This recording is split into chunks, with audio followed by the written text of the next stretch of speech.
Hey, Nick here.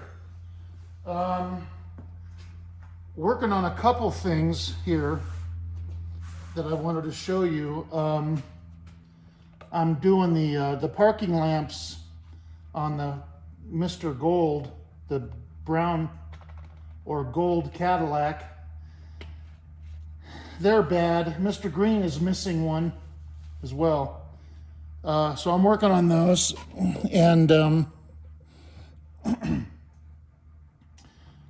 I'm using this stuff. I mean, this stuff kicks ass. It really, really does. And I went ahead and I took the wheel cylinder, front left wheel cylinder. I mean, this thing was a rusty turd, and these were seized inside. They were seized. I couldn't get it apart. And here's the spring, and here's the old. Now this is what it looked like inside and out. These are the old boots. You know, I would imagine that in a pinch, to get it going down the road, you could probably reuse these, clean them, maybe heat them up a little bit with the heat gun and reuse them. But I'm not going to reuse them. Here's the old spring. Now, let me back this up a little bit. I soaked this for 2 days. It looks brand new. It was a little bit dirty around the edges. You know, I took the wire toothbrush, cleaned it, and then sprayed it with carburetor cleaner. But for 2 days I soaked it. I never cleaned it with anything. The way that I took it off the car, I just dumped it in the Blaster Metal Rescue stuff for 2 days, and this is how it came out. And these, I had to clean a little bit of the back, but this is how these came out. I mean, they were just caked with that aluminum corrosion, you know. Oh, look, here's the two boots too. Yeah, those are. You could have probably reused those in a pinch as well. In a pinch, I mean, we're not doing that, but you know, if you were stuck somewhere, you clean everything up, put it back together again. And then this is the parking lamp for the Mr. Gold, the 61 Cadillac, and I soaked this overnight. This thing was corroded. Look at how nice it came out. It's all clean inside and out now. And this is all clean. Came out very nice. I got a few, Dwayne gave me a few extra pieces and cleaned them up, and I need 3 parking lamp assemblies, 2 for Mr. Gold and 1 for Mr. Green. And because one of them on Mr. Green is missing completely. But the 2 on Mr. Gold, this is what's wrong with both of them. You know, look at that. This is no good. It's junk. I don't know how you would repair that unless you could weld aluminum and then have it chrome plated, you know. Gee, that's too bad. What a waste, you know. Because it's a nice piece otherwise. It's too bad. The wiring and everything is good. They all work. So anyway, the wheel cylinder. I took the wheel cylinder off the car, and as it was, I dunked it in the metal blaster, right? I submerged it completely, kept it in there. I did it for 2 days, and this is how it came out. And now I am going to hone it, and I'm going to show you. This thing is really clean on the inside. You know, it looked really bad, but it's remarkably clean. Unbelievable. I think there's just a little tiny bit of rust right in the center, but these seals, they don't ride in the center. They ride out here, you know? So it doesn't matter if there's a little spot of rust right in the middle. So I'm going to set that up and I'll be right back. Okay, so here's the wheel cylinder. And for those of you who have never done this before, here's a wheel cylinder hone, right? You can buy these at the auto parts store. Here's my drill. Okay, and this just goes in here. It's really simple. Just goes in there like that. Now it has to have some fluid. Oh, and you want to lay something down on the ground to catch the. Here, I got a baking pan I bought at the market. Let's put that on the ground. And so you've got to have some kind of fluid, some lubricant. You can't just hone them dry like that.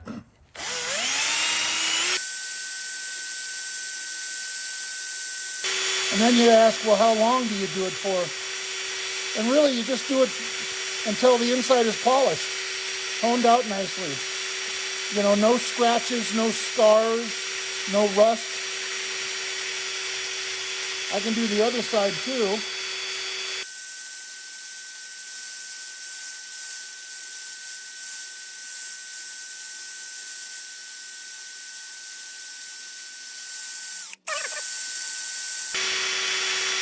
Okay, let's look at that.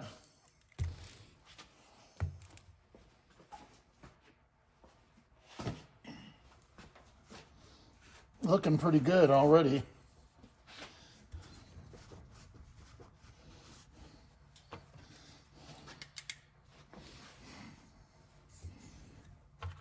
Yeah, see, oops, sorry. Didn't mean to do that. Yeah, it's still some scoring. Rust in the middle. Yeah.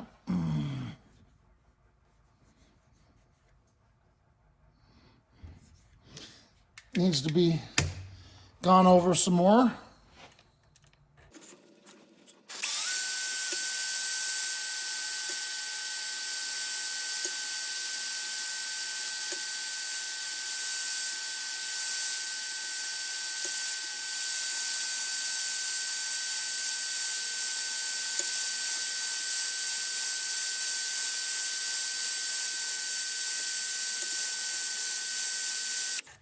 Okay. It has to be a pretty clean surface. You can't have any pitting or else it'll leak.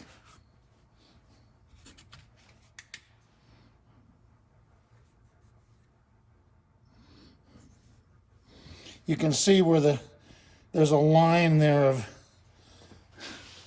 mild pitting. You can see where that is, where the old seal was sitting.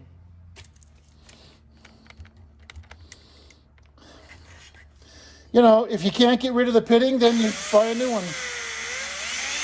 If it's really minimal,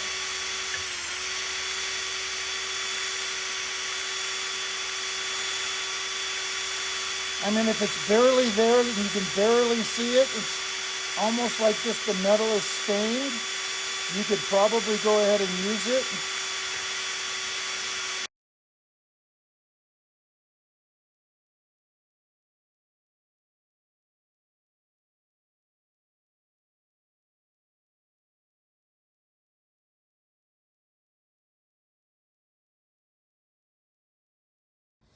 Okay, let's check that out. Whoa, getting there. I got some pitting on this side. I got to do this a little bit more. It's getting there though. I'm telling you, it's really starting to look good. I don't know if you can even see that really.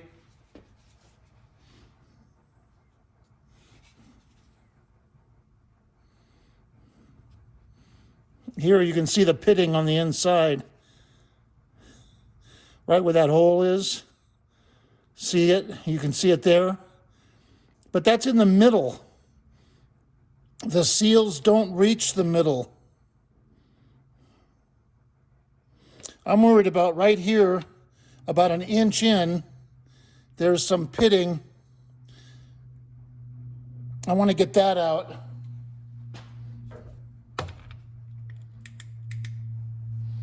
So I'm gonna give it some more on that side.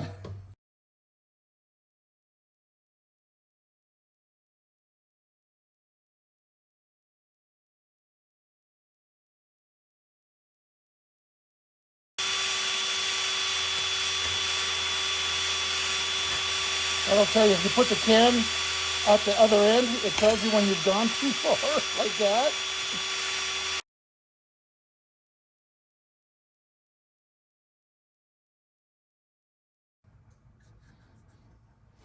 Let me get that little screwdriver. Run it across those. Yeah, I can feel them.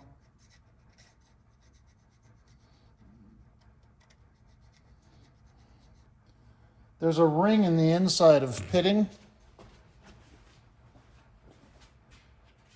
I'm guessing that's where the back of the seal sat. It's about 3/4 of an inch in. The other side doesn't have it. The other side, it's got some, yeah, there's one right there.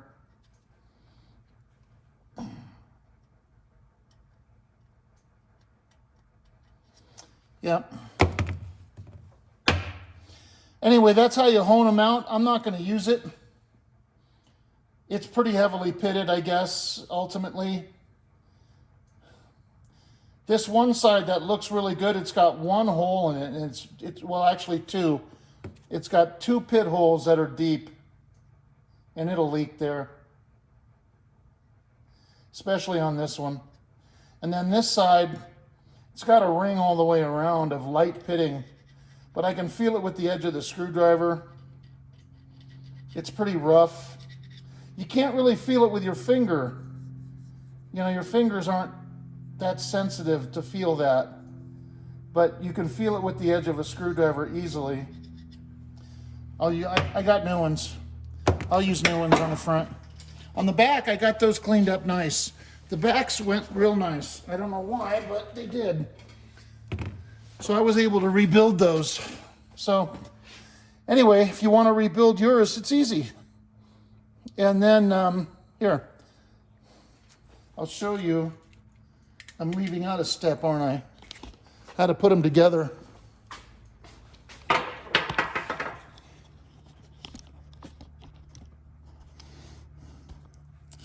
So you lube them with brake fluid, right? And you put the seals in with the cup facing inward, like that. Let me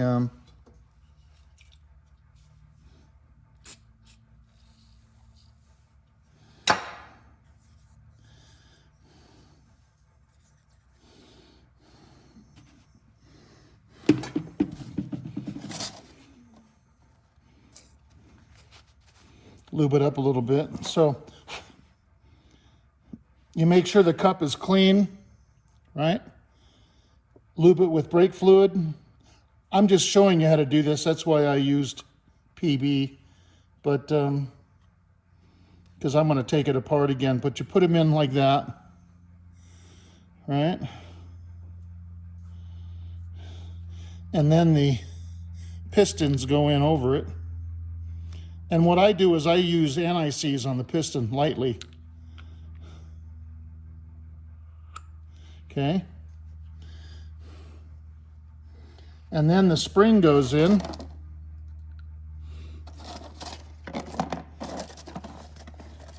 And then the other seal, cup seal, goes in like that. Then the other piston, this side out, because that's where the piston that pushes the brake shoe sits into. like that. There. That's it. It's that simple to rebuild these. Put the boot on.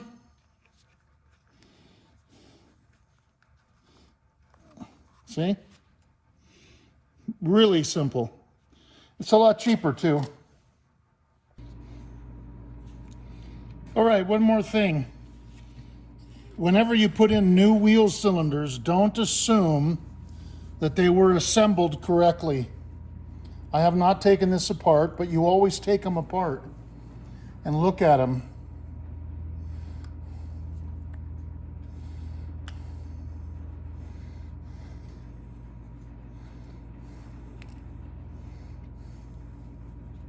Now I can tell that the spring is in there because they're popping out.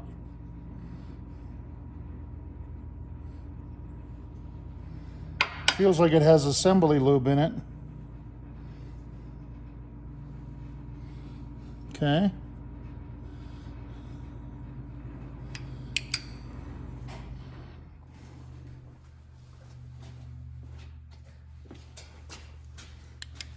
I can see in there, and I can see the seal is good. I can see the inner surface is good. Okay. And the seal is installed correctly, that other seal. So put this back together again. Whoops, there's a little bit of debris. Another piece right there. Okay.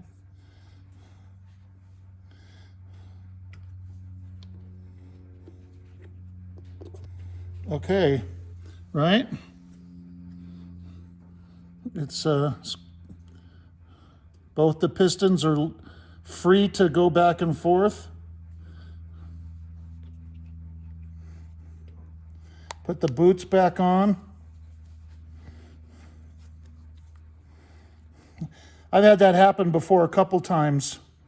You put a new wheel cylinder on, it leaks or something's wrong, doesn't work, only to find out that it was put together incorrectly. So you always got to check that. Okay? This had this on here. So this is a new one I got on eBay. Left front. All right, thanks.